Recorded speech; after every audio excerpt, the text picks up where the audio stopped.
Hello प्यारे बच्चों, स्वागत है आप सभी का दीपांशु क्लासेस के इस यूट्यूब चैनल पर। मैं दीपांशु यादव आप सभी का अपने यूट्यूब चैनल पर हार्दिक स्वागत करता हूं। आज की इस वीडियो में हम देखने वाले हैं कक्षा 12 सामान्य हिंदी का मॉडल पेपर। यह 2026 के लिए मॉडल पेपर है। जो बच्चे 18 फरवरी को एग्ज़ाम देने वाले हैं उन सभी के लिए यह वीडियो बहुत ही महत्वपूर्ण है। तो चलिए बिना देरी करते हुए इस नए मॉडल पेपर को हम हल करते हैं। अगर आप इस वीडियो को देखेंगे तो आपको लगभग 20 से 25 अंकों की बढ़ोतरी देखने को मिल जाएगी। तो चलिए शुरू करते हैं। सबसे पहले फॉर्मेट देख लेते हैं मॉडल पेपर का। आपको शुरुआत में ही लिखा रहेगा कि समय आपके पास 3 घंटे 15 मिनट के हैं। पूर्णांक आपको 100 नंबर का दिया रहेगा, आपको मेंशन किया जाएगा। नोट के रूप में लिखा जाएगा। नोट आप यहीं से पढ़ के जाएं, वहाँ पे उतना समय नहीं होता है कि आप सभी लोग नोट को पढ़ें। नोट में पहला पॉइंट लिखा गया है कि प्रारंभ के 15 मिनट परीक्षार्थी को प्रश्न पत्र पढ़ने के लिए निर्धारित किए गए हैं। दूसरे नंबर पर लिखा रहता है कि इस प्रश्न पत्र में 2 खंड हैं जिनमें आपको दोनों के सभी प्रश्नों का उत्तर देना आवश्यक होगा। तो चलिए हम सबसे पहले खंड नंबर का से शुरुआत करते हैं। पहला खंड है खंड नंबर का। उसका पहला ही प्रश्न है प्रश्न नंबर 1 का निम्नलिखित में से भारतेंदु युग के पूर्व के लेखक नहीं हैं। इनमें से कौन ऐसे लेखक हैं जो कि भारतेंदु युग से पूर्व के लेखक नहीं हैं। यानी कि इसमें 3 लेखक ऐसे होंगे जो कि भारतेंदु युग के होंगे। कुछ ऐसे हैं जो भारतेंदु युग के पूर्व के लेखक नहीं होंगे। तो ऑप्शन देखते हैं। पहला है लक्ष्मण सिंह, दूसरा है शिव प्रसाद सितारे हिंद, तीसरा है इंसा अल्लाह खां, चौथा है श्रीधर पाठक। तो इसमें से राजा लक्ष्मण सिंह, शिव प्रसाद सितारे हिंद और इंसा अल्लाह खां, ये तीनों जो आपके लेखक हैं ये सभी भारतेंदु युग के पूर्व के लेखक हैं। तो बचे कौन? श्रीधर पाठक साहब। तो यही श्रीधर पाठक जी आपके क्या हुए? भारतेंदु युग के पूर्व के लेखक नहीं हैं। यानी आपका राइट आंसर हो जाएगा चौथा श्रीधर पाठक। अब इसी खंड में इसी प्रश्न का दूसरा खंड है खंड नंबर खा। इसमें कह रहा है कि हिंदी का पहला मौलिक उपन्यास कौन सा है। आपके समक्ष इसके ऑप्शन दिए गए हैं। पहला ऑप्शन है आनंद मठ, दूसरा है परीक्षा गुरु, तीसरा है गबन और चौथा है तितली। आप सभी लोग अपने मन में इसका उत्तर सोच लें क्या होगा। तो आपको बता दें कि हिंदी का जो पहला मौलिक उपन्यास है वह है परीक्षा गुरु और इसके लेखक हैं आपके लाला श्री निवास दास जी। इस परीक्षा गुरु उपन्यास के लेखक लाला श्री निवास दास जी हैं। तो एक प्रश्न से आपको दो उत्तर मिल गए। मान लीजिए परीक्षा में डायरेक्ट पूछ ले कि परीक्षा गुरु के लेखक कौन हैं, उत्तर आप देंगे लाला श्री निवास दास। अगला आपके सामने जो प्रश्न है वह है प्रश्न उत्तर नंबर 1 का खंड नंबर गा। लिखा गया है कि जयशंकर प्रसाद के समकालीन नाटककार हैं। आपके सामने ऑप्शन है बालकृष्ण भट्ट, मोहन राकेश, गोविंद वल्लभ पंत और विष्णु प्रभाकर। आपको ध्यान देना होगा कि जयशंकर प्रसाद जी के समकालीन बहुत सारे कवि हुए हैं, बहुत सारे लेखक हुए हैं, लेकिन यहाँ पर इन्होंने मेंशन किया है कि उनके समकालीन नाटककार को बताना है। यानी कि जयशंकर प्रसाद जी के ज़माने में या उनके साथ जो कौन कौन ऐसे नाटककार हैं जो उनके समकालीन थे। तो आपके सामने ऑप्शन दिया गया है बालकृष्ण भट्ट, गोविंद वल्लभ पंत, मोहन राकेश और विष्णु प्रभाकर को। तो इसमें से राइट आंसर हो जाएगा मोहन राकेश। इनका एक नाटक है आषाढ़ का एक दिन जो कि बहुत फेमस है, आपके पेपर में पूछा जा सकता है। इसके बाद इसी प्रश्न में चौथा खंड है खंड नंबर घा। कह रहा है कि आलोचना के क्षेत्र में सर्वाधिक उल्लेखनीय कौन है। एक विधा होती है आलोचना, उसमें कौन से ऐसे कवि हैं जो कि बहुत ज़्यादा चर्चित हैं, यानी बहुत ज़्यादा उल्लेखनीय हैं। आपके समक्ष ऑप्शन है मिश्र बंधु, गुलाब राय, रामचंद्र शुक्ल और मुंशी प्रेमचंद। तो मिश्र बंधु एक इतिहासकार जरूर हैं लेकिन ये आलोचना के क्षेत्र में उतने विख्यात नहीं हैं। प्रेमचंद जी हैं, ये उपन्यास के क्षेत्र में बहुत ज़्यादा प्रसिद्ध हैं और उपन्यास सम्राट कहे जाते हैं। हमारे जो आचार्य रामचंद्र शुक्ल जी हैं यही आलोचना के क्षेत्र में सबसे ज़्यादा उल्लेखनीय हैं।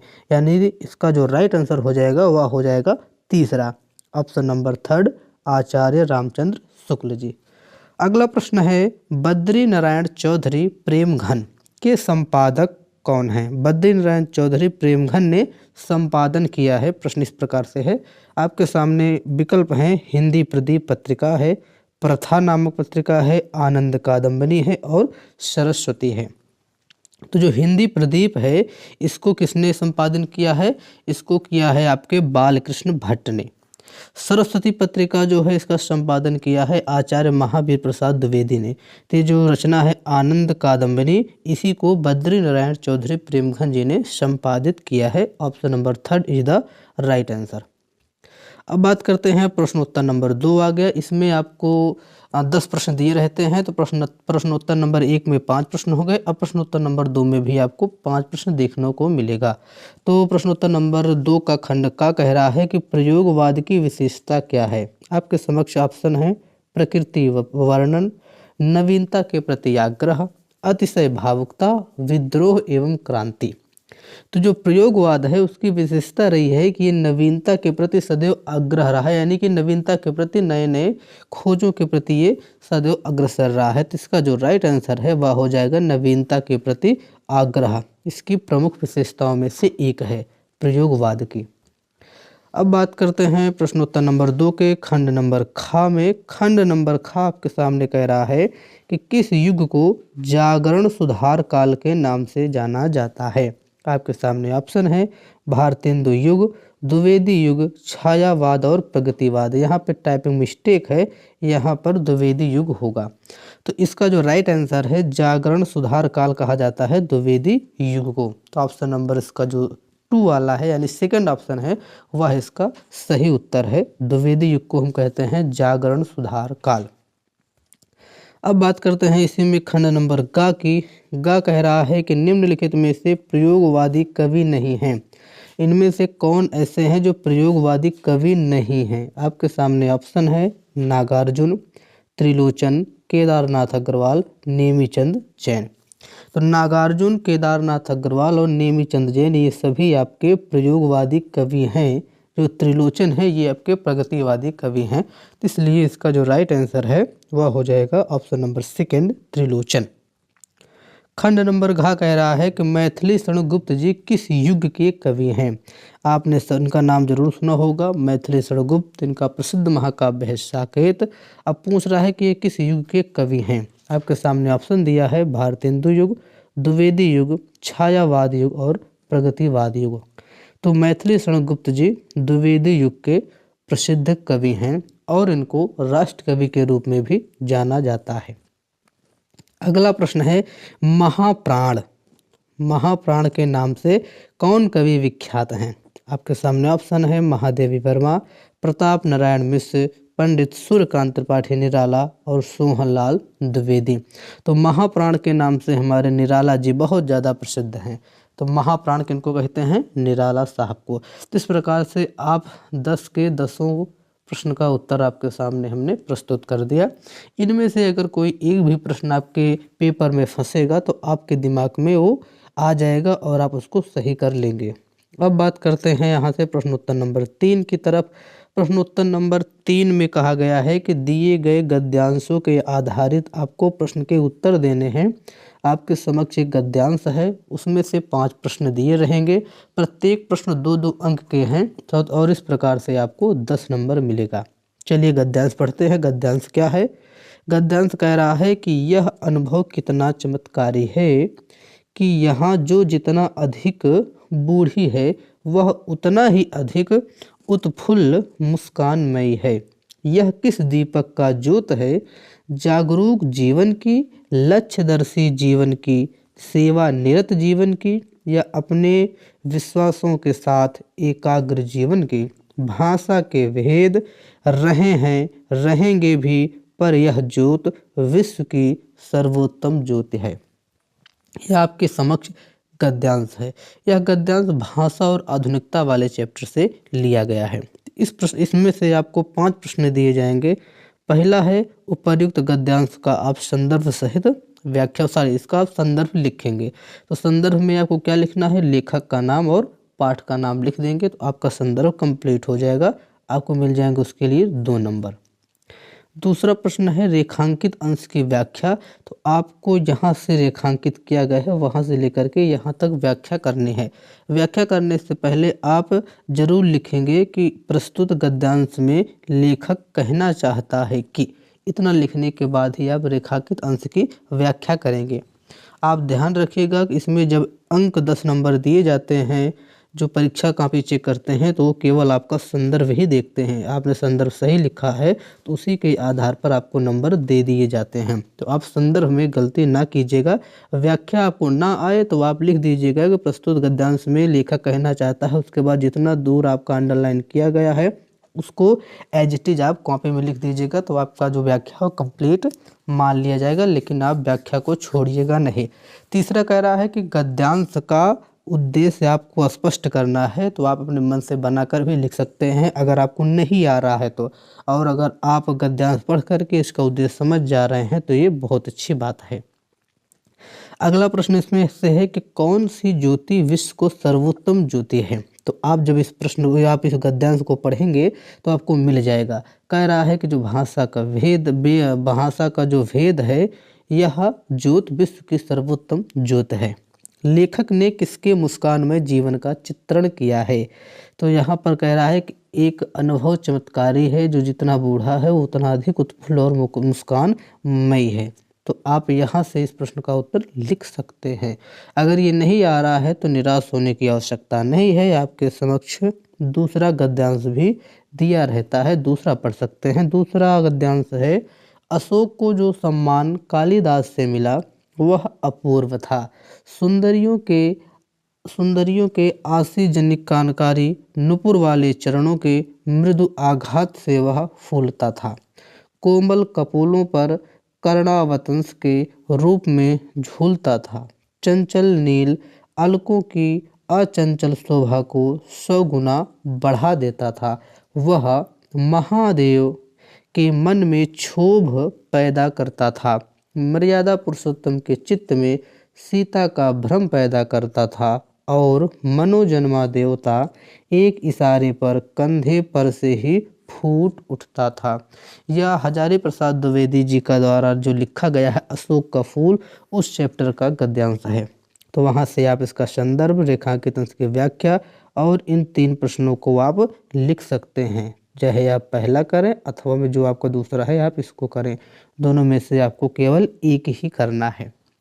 इसी प्रकार से पद्यांश में भी आ जाता है। इसमें भी आपको 2 पद्यांश दिए रहेंगे, दोनों में से एक आपको करना है।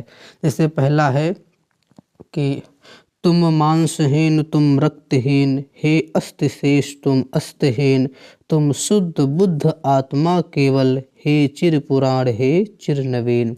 तुम पूर्ण इकाई जीवन की, जिसमें असार भव शून्य लीन, आधार अमर होगी जिस पर भावी की संस्कृति समाधीन। यह बापू के प्रति जो चैप्टर है वहाँ से लिया गया है। आप इसका संदर्भ जरूर लिखेंगे, उसके बाद आप इसकी रेखांकित अंश की व्याख्या भी जरूर करेंगे। फिर अगला प्रश्न है कि इसमें जो कवि है वो क्या कहना चाहता है, उसके भाव को आप लिखेंगे। कौन हड्डियों के ढांचा मात्र प्रतीत होते हैं। तो इसका साफ साफ उत्तर है बापूजी, यानी कि महात्मा गांधी जी। अगला है गांधी जी के आदर्शों पर भविष्य में किसे खड़ा होना पड़ेगा। इस प्रश्न का उत्तर आपको पद्यांश में मिल जाएगा। अथवा है, अगर आप वो वाला ना कर पाए दूसरा कर सकते हैं। सावधान मनुष्य, यदि विज्ञान है तलवार, तो इसे दे फेंक, तज कर मोह स्मृति के पार। हो चुका है सिद्ध, है तू शिशु अभी नादान, फूल कांटों की तुझे कुछ भी नहीं पहचान। खेल सकता तू नहीं, ले हाथ में तलवार, काट लेगा अंग, तीखी है बड़ी आधार। ये पद्यांश है। इस पद्यांश का आप संदर्भ लिखेंगे, फिर आप इसके रेखांकित अंश की व्याख्या करेंगे। उसके बाद इसमें कवि ने वैज्ञानिक युग के मानव को क्या चेतावनी दी है, आप इसे लिखेंगे। कवि ने तलवार किसे बताया है, आप एक पॉइंट में इसका उत्तर जरूर लिखेंगे। फिर कह रहा है कि इसमें कौन सा रस है और कौन सा अलंकार है। तो आप इसमें रस, तो आपका इसमें ओज रस है, यानी कि वीरता का यहाँ वर्णन है। और अलंकार, इसमें आपको रूपक अलंकार देखने को मिल जाएगा। ठीक है। उसके बाद हम बात करते हैं प्रश्नोत्तर नंबर 5 की तरफ। प्रश्नोत्तर नंबर जो 5 है वह क्या है? प्रश्नोत्तर नंबर 5 में आपको 3 लेखक का नाम दिया रहेगा, उसमें से आपको किन्हीं एक लेखक का जीवन परिचय या साहित्यिक परिचय लिख करके उनकी प्रमुख रचना का नाम लिखना है। इसके लिए आपको मिलेंगे 5 अंक, 3 अंक उनके साहित्यिक परिचय के लिए, 2 अंक उनकी रचना के लिए। आपके सामने लिमिट लगा कर रख दिया गया है कि शब्द सीमा 80 शब्द होनी चाहिए, यानी कि अधिकतम आप 80 शब्द लिखेंगे। ये ना है कि आप लगातार लिखते लिखते 3-4 पन्ना जीवन परिचय लिख डालें, अपना सारा समय आप जीवन परिचय में ही समाप्त कर दें। तो इसलिए 80 शब्द लिखने का मतलब है कि आपको बहुत ज़्यादा लिखना है तो केवल 2 पेज लिखना है। 1.5 पेज में आराम से 80 शब्द आ जाते हैं, लेकिन आप 2 पेज लिखिएगा ताकि आपको 5 नंबर मिल जाए। बहुत लोग बहकाएंगे ना भैया 5-6 पन्ना लिखना है जीवन परिचय, ऐसा भूल ना कीजिएगा। लिमिट इसलिए लगा दी जाती है 80 शब्द, नंबर आपको 5 के बदले 8 नहीं दिए जाएंगे। तो 80 शब्द लिमिट का ध्यान देते हुए जीवन परिचय लिखेंगे। जीवन परिचय अगर आपको लिखना नहीं जान पता है तो आप हमारे चैनल पर जाकर के सभी लेखक का जीवन परिचय एक बार देख लीजिएगा और लिखने की आप प्रैक्टिस भी कर लीजिएगा। अगला खंड है, इसमें पूछ रहा है, इसमें कह रहा है कि जो कवि हैं उनका जीवन परिचय लिखना। जैसे अयोध्या सिंह उपाध्याय हरिओद हैं, जयशंकर प्रसाद हैं और अज्ञेय हैं। इन तीनों में से एक कवि का आपको साहित्यिक परिचय लिख करके उनकी प्रमुख रचनाओं का उल्लेख करना है। अगला है प्रश्नोत्तर नंबर 6, पंचलाइट कहानी है, उसकी आपको कथा वस्तु अपने शब्दों में लिखना है। उसके लिए मिलेंगे 5 अंक। पंचलाइट कहानी की कथा वस्तु की वीडियो आपको प्लेलिस्ट में मिल जाएगी। प्लेलिस्ट में क्लास 12 हिंदी के नाम से बनी है प्लेलिस्ट, आप जाकर के सर्च कीजिएगा, आपको वहां पर मिल जाएगी। अगर आप पंचलाटी कहानी का कथा वस्तु नहीं लिखना चाहते तो आप लाठी की लिख दीजिए, अथवा बहादुर की कहानी की आप समीक्षा कर दीजिए 1 से 1.5 पन्ने में, तब भी आपको नंबर मिल जाएगा। प्रश्नोत्तर नंबर 7 है खंड काव्य। अलग अलग जिले में अलग अलग खंड काव्य लगे हुए हैं। जैसे हम अमेठी से हैं तो हमारे अमेठी में कौन सा खंड काव्य लगा है? उसका नाम है त्यागपथी। क्या नाम है उसका? त्यागपथी। त्यागपथी खंड काव्य की कथा वस्तु संक्षेप में लिखिए अथवा हर्षवर्धन का चरित्र चित्रण कीजिए। परंतु आपको घबराने की आवश्यकता नहीं है, हम जितने भी खंड काव्य हैं सभी का वीडियो बना करके अपलोड कर देंगे। बाकी अभी केवल त्यागपथी का ही हमने बनाया है। जल्द ही वीडियो अपलोड करके प्लेलिस्ट में डाल दी जाएगी। आप चैनल को सब्सक्राइब करके रखे रहिए, प्लेलिस्ट को आप सेव कर लीजिए और बार बार चेकआउट करते रहिएगा। वीडियो जल्द ही उस पर अपलोड किया जाएगा। यहाँ तक खंड खा की बात रही। अभी तक आपको देखने को मिला हिंदी से संबंधित प्रश्न। अब आएंगे आपको संस्कृत से संबंधित प्रश्न। तो खंड नंबर खा में प्रश्नोत्तर नंबर 8 का कह रहा है कि निम्नलिखित में संस्कृत का गद्यांश आपको संदर्भ सहित अनुवाद के साथ लिखना है। संस्कृतस्य साहित्य सरलम व्याकरणश्च सुनिश्चितम तस्य गद्ये पद्ये च लालित्यम भावबोध सामर्थ्यम अद्वितीय श्रुति माधुर्य च वर्तते। किं बहुना चरित्र निर्माणार्थम यादृशं सत्य प्रेरणां संस्कृत वाङ्मय ददाति न तादृशं कुश्चिदन्त्यं मूलभूतानां मानवीय गुणानां यादृशी विवेचना। संस्कृत साहित्ये वर्तते न यत्र त्रादसी दया दानम शौचम औदार्यम अनुसूया क्षमा अन्ये च अनेके गुणे अस्य साहित्य अनुसालेन सज्जयन्ते। ये आपका संस्कृत जो आपका चैप्टर है, आपका संस्कृत साहित्य करके आपका चैप्टर का नाम है, उस चैप्टर से लिया गया है। चैप्टर का एग्जैक्ट नाम मेरे को अभी रिकॉल नहीं हो रहा, मैं आपको कमेंट में ज़रूर लिख दूंगा। ऐसे करके चैप्टर का नाम है, अभी ध्यान नहीं आ रहा है, नहीं तो मैं आपको बता देता। आप एक बार इसको ध्यान से देख जरूर लीजिएगा। अगला वाला जो गद्यांश है, आप इसका संदर्भ जो है, संदर्भ में आपको लिखना पड़ेगा चैप्टर का नाम। उसका अनुवाद आप इसका आराम से कर सकते हैं कि संस्कृत का जो साहित्य है वो सरस है, जो व्याकरण है वो सुनिश्चित है, इसका जो गद्य और पद्य है वो बहुत ही लालित का मतलब होता है सुंदर है, भाव बोध से युक्त है, अद्वितीय है और सुनने में अच्छा लगता है, यानी श्रुति माधुर्य है। और इसका जो चरित्र निर्माण है वह हमें प्रेरणा देता है, संस्कृत वाङ्मय है और इसमें बहुत सारे गुण हैं, दया का, दान का, इस प्रकार से इसमें अनेक गुण आपको देखने को मिल जाएंगे। इसलिए जो साहित्य है संस्कृत का वो बहुत ही अच्छा है, अनुशीलन करने योग्य है। अगला जो है, अगर आप पहला का अर्थ ना कर पाए तो दूसरे का कर सकते हैं। ये बौद्ध युगे इमे सिद्धांता, इसको आप पढ़ के आप कर सकते हैं। वैसे पहला वाला ज़्यादा सरल है, आप पहला वाला ही कीजिएगा। ये पंचशील सिद्धांता चैप्टर से है, जो दूसरा वाला आपके सामने पैराग्राफ दिया गया है।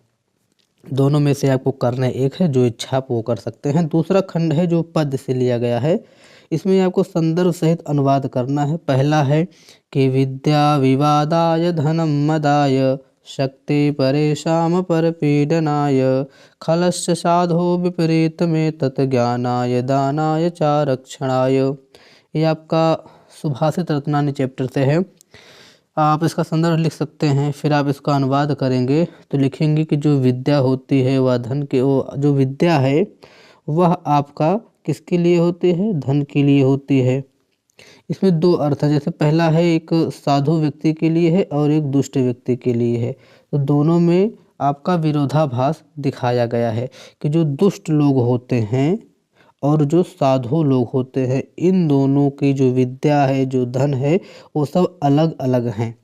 पहला सबसे पहले दिखाया गया है कि जो साधु लोग हैं यानी सज्जन लोग हैं, इनकी जो विद्या है वह ज्ञान के लिए है, इनका जो धन है वह दान के लिए है, और इनकी जो शक्ति है वह दूसरों की रक्षा के लिए है। ये साधु लोग यानी सज्जन लोगों के लिए है।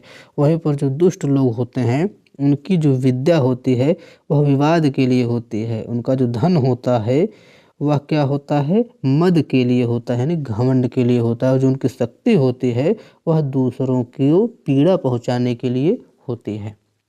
अगला इसमें पद्यांश है कि न चौर्यहारम न च राज्यहारम न भ्रात्यभाज्यम न च भारकारी व्यय कृते वर्धते एव नित्यम विद्याधनम सर्वधनम प्रधानम। यहाँ पर विद्याधन की प्रधानता बताते हुए कहा जा रहा है कि विद्याधन सभी धनों में प्रधान है। ना इसे कोई चोर चुरा सकता है, न कोई राजा इसको छीन सकता है, न भाई इसमें को बांट सकता है। यह दिन प्रतिदिन जितना आप खर्च करेंगे उतना बढ़ेगा। यह कौन सा धन है, तो यह विद्या रूपी धन है, जो सभी धनों में उत्तम है, सभी धनों में प्रधान है। प्रश्नोत्तर नंबर 9 है, निम्नलिखित मुहावरों में किसी एक का अर्थ लिख करके वाक्य प्रयोग कीजिए। इसमें 4 मुहावरे हैं, इसमें से एक का अर्थ लिखना है। जैसे सूर्य को दीपक दिखाना, हवाई किले बनाना, अपना उल्लू सीधा करना, अगर मगर करना। जैसे ऐसा आप इसमें अपना उल्लू सीधा करना को लिख दीजिए। अपना उल्लू सीधा करने का मतलब होता है स्वार्थी व्यक्ति, जब अपना काम हो तब वह आपके प्रति अपनी उदारता वगैरह दिखाए, जब काम निकल जाए तो उससे बात भी ना करे, तो वही है अपना उल्लू सीधा करना।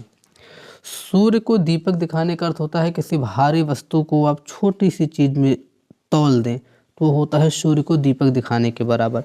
हवाई किले बनाने का मतलब होता है बड़ी बड़ी डींगे मारना, कि भैया हम फलाना ये कर देंगे वो कर देंगे, है नहीं रुपया एक बात करेंगे। मतलब वही कह रहा है कि जेब में है रुपया 10 और बात करेंगे कितने की, करोड़ की। तो हवाई किले ही बना रहे हैं, लंबी लंबी फेंकने वाली बात।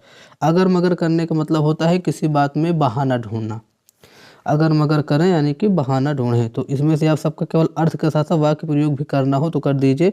अपना उल्लू सीधा करना, स्वार्थी व्यक्ति, आप वाक्य प्रयोग करें हमारा मित्र बड़ा स्वार्थी किस्म का है, अपना उल्लू सीधा करने के बाद हमको भूल गया। ऐसे करके वाक्य प्रयोग कर सकते हैं, बहुत कठिन ना है। एक एक करके 2 नंबर मिल जाएगा। उसके बाद आता है अपठित गद्यांश। ये नया जोड़ा गया है, 2024 के बाद से जोड़ा गया। पिछले साल आया है, उसके बाद 2025 में आया है, फिर 26 में। 2024 के पहले यह सिलेबस से बाहर था। इसमें आपको गद्यांश दिया रहेगा, उस गद्यांश में से आपको अर्थ लिखना है। जैसे आज से कई वर्ष पहले गुरुदेव के मन में आया कि शांति निकेतन को छोड़कर कहीं अन्यत्र चले जाएं। स्वास्थ्य बहुत अच्छा नहीं था, शायद इसीलिए यह पता नहीं क्यों वे शांति निकेतन के पुराने 3 मंजिले मकान में रहे। शायद मौज में आकर यह निर्णय ले लिया हो। वे सबसे ऊपर के तल्ले में रहने लगे। उन दिनों ऊपर तक पहुंचने के लिए लोहे के चक्करदार सीढ़ियाँ थीं और वृद्ध रविंद्रनाथ के लिए चढ़ सकना असंभव था। फिर भी बड़ी कठिनाई से उन्हें वहां ले जाया जा सका। यह एक नॉर्मली अपठित गद्यांश है। आप इसको बिना पढ़े सॉल्व करना, क्योंकि सिलेबस में ये है नहीं कि आपको पढ़ने के लिए देगा, इसलिए अपठित दिया गया है। आप इतना पढ़ करके इन 3 प्रश्नों का उत्तर दीजिए, और इन 3 प्रश्नों के लिए आपको मिलेंगे क्रमशः 5 अंक। पहले प्रश्न के लिए 1, दूसरे के लिए 2 और तीसरे के लिए 2। तो चाहे आप पहला गद्यांश करें और चाहे आप दूसरा गद्यांश करके इन 3 प्रश्नों का उत्तर दें। ठीक है भैया। उसके बाद आता है प्रश्न उत्तर नंबर 11। यहाँ पर कह रहा है कि निम्नलिखित शब्द युग्मों का सही अर्थ चयन करके लिखिए। पहला है अविराम और दूसरा है अभिराम। अविराम का मतलब होता है जो बिना विराम के हो, यानी कि बिना रुके, अर्थात लगातार। और अभिराम का मतलब होता है सुंदर। तो लगातार और सुंदर, इसमें से पहला ऑप्शन आपका सही हो जाएगा। दूसरा है भवन और भुवन। तो भवन का अर्थ होता है घर और भुवन का अर्थ होता है संसार, यानी कि घर और संसार। तो इसका भी आपका पहला ही ऑप्शन सही हो जाएगा। अब बात करते हैं प्रश्नोत्तर नंबर 11 के खा की। यहाँ पे कह रहा है निम्नलिखित शब्दों में के एक शब्द के 2-2 अर्थ लिखना है। जैसे वायु शब्द है, राजा है, मित्र है और लक्ष्य है। जैसे मित्र के 2 शब्द हैं, एक मित्र है सूर्य को कहते हैं, एक मित्र अपने सखा को कहते हैं। एक लक्ष्य है, एक जो चुनाव वाला लक्ष्य होता है वो लक्ष्य है, एक आपका टारगेट वाला लक्ष्य होता है। दूसरा है राजा। तो राजा एक नरेश होता है और ये जंगल के राजा जो हमारे शेर जी होते हैं वो। तो आप कुछ भी लिख सकते हैं। जैसे वायु है तो वायु का एक अर्थ हवा होता है, दूसरा प्राण होता है। तो आप चारों को बता दिया, आप चाहे जो लिख सकते हैं जो आपको इच्छा हो। गा वाला देखें तो इसमें कह रहा है निम्नलिखित वाक्यांशों के लिए एक शब्द का चयन करें। जिससे है कम बोलने वाला। तो पहला ऑप्शन दिया है कंजूस। कंजूस वो नहीं है जो कम बोले, कंजूस से कहते हैं जो कम खर्चा करे। दूसरा है अकिंचन। अकिंचन का मतलब जिसके पास कुछ होबे ना करे उसे कहते हैं अकिंचन। तो ये वाला भी ऑप्शन आपका गलत हो गया। तीसरा है मुमुक्षु।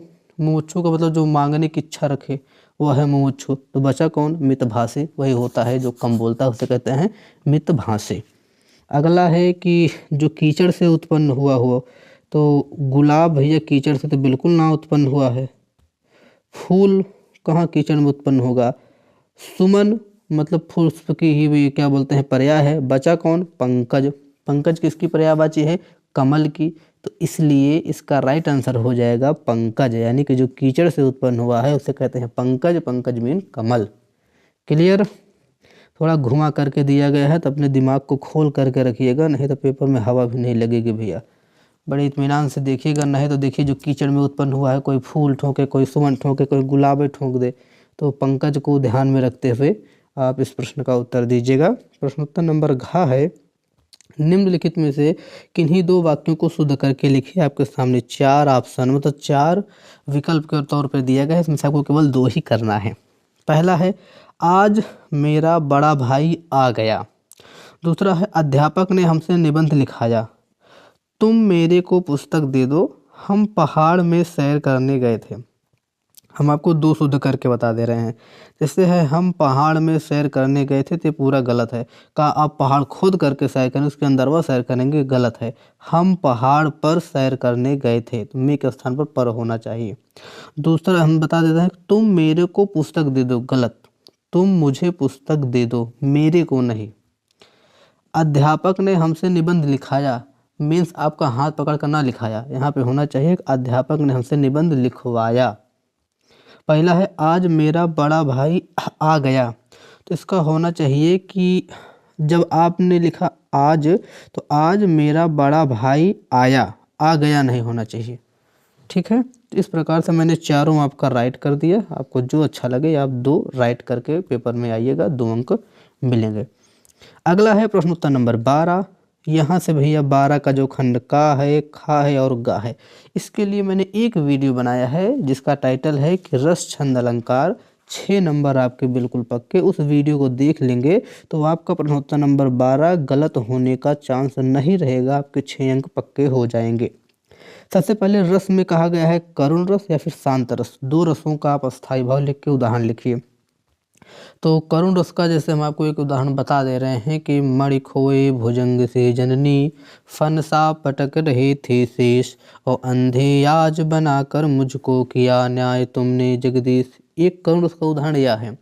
दूसरा है कि शोक विकल रोवै सब रानी, रूपशील गुण ज्ञान बखानी, करहु बिलाप अनेक प्रकारा, गिरहि भूमि तल बारहि बारा।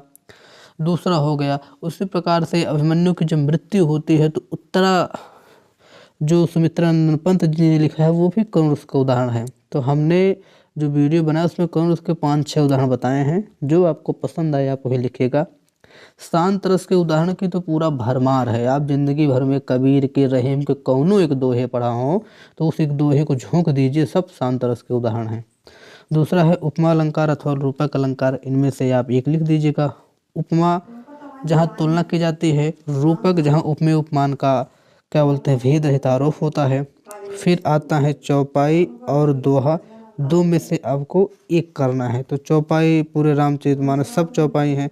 दोहा चाहे जो लिखे, चूँकि रामचरितमानस में दोहा भी बहुत ज़्यादा है। या श्री गुरु चरण सरोज रज निज मन मुकुर सुधार, और बरनौ रघुबर विमल जसु जो दायक फल चार। ये कहा है आपका लिख सकते हैं। दोहे तो बहुत सारे दोहे हैं, कबीर दास के बहुत सारे दोहे, कुछ भी आप लिख सकते हैं। तो 6 नंबर पाना है तो आप वीडियो को ज़रूर देख लीजिएगा, आपको 2-2-2 कंप्लीट मिल जाएंगे। प्रश्नोत्तर नंबर 12 उसमें पूरा कवर है।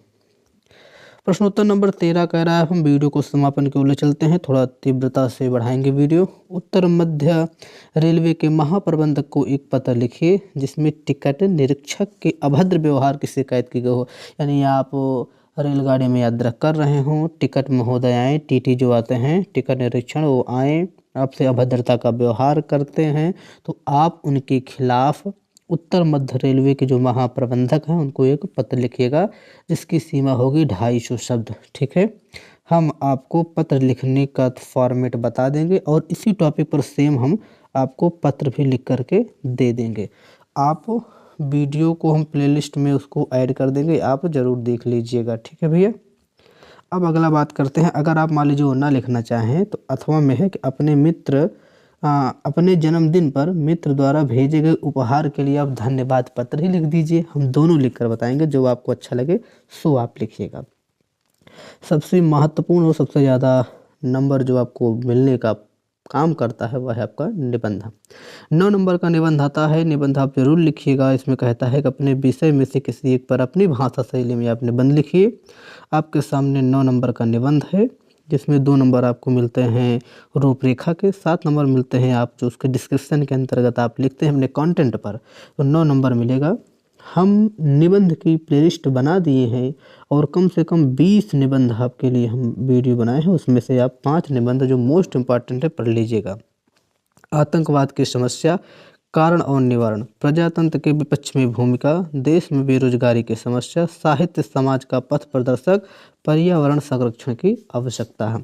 इस प्रकार से आप एक टॉपिक पर निबंध लिखिएगा। आपको आज की वीडियो कैसे लगी आप सभी लोग कमेंट करके ज़रूर बताएंगे। चलते चलते आप सभी के लिए हंसने वाली इमोजी, आप लोग ऐसे हंसते रहें, मुस्कुराते रहें। फिर मुलाकात करेंगे किसी और वीडियो में, तब तक के लिए बहुत बहुत धन्यवाद। वीडियो को लाइक कर दें और शेयर करें वीडियो को अपने दोस्तों के साथ, इसको साझा करके चैनल को आप सब्सक्राइब जरूर कीजिएगा। बहुत बहुत धन्यवाद। फिर मुलाकात होगी अगले वीडियो में। Love you all.